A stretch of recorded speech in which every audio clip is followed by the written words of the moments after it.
मो ना है लक्ष्मीनारायण पूजा पंडा। सुंदर भजन देखिए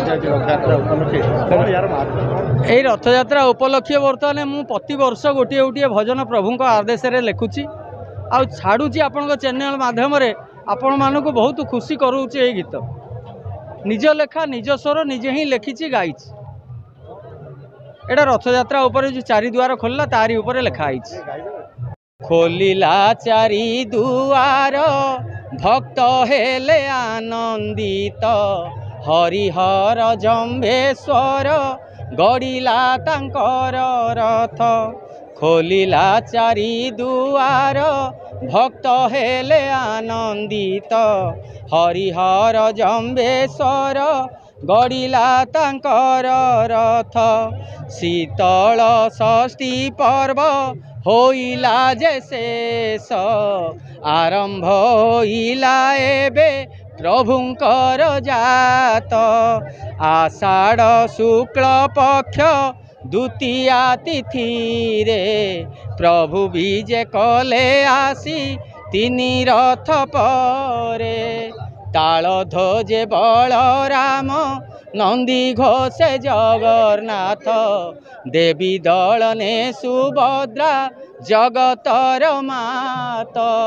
खोलिला चारि दुआर भक्त हेले आनंदित हरिहर जम्भेश्वर गड़िला तांकर रथ।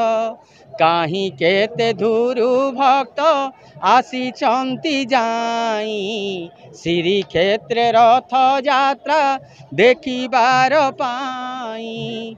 रथ रे बामन मूर्ति दर्शन करिले जन्म जन्मांतर पाप क्षय जाए। खोलिला चारि दुआर भक्त हेले आनंदित हरिहर जम्भेश्वर गड़िला तांकर रथ। दुखी कहे जगन्नाथ सुखी कहे जगन्नाथ तुमर सेवक कहे जगन्नाथ रख। तुमे न रखिले प्रभु किए बा रखिब जुग जुग धरी तुम जस रहिथिब। खोलिला चारि दुआर भक्त हेले आनंदित हरिहर जम्भेश्वर गड़िला तांकर रथ। एई जो जम्भेश्वर रथ गड़िला महाप्रभुंकर रथ यात्रा आगरू शीतल षष्ठी पर्व होइथला। शीतल षष्ठी पर्व रे पंच महादेवंकर विवाह पंच महादेवंकर विवाह मंदिर भितर लक्ष्मी माँ पंचग्रासी कराती। तेणुकरी सबु पंच महादेवंकर विवाह होइथिबारु जम्भेश्वर महाप्रभुंकर रथ तेणुकरी बड़ भाई हेले जम्भेश्वर।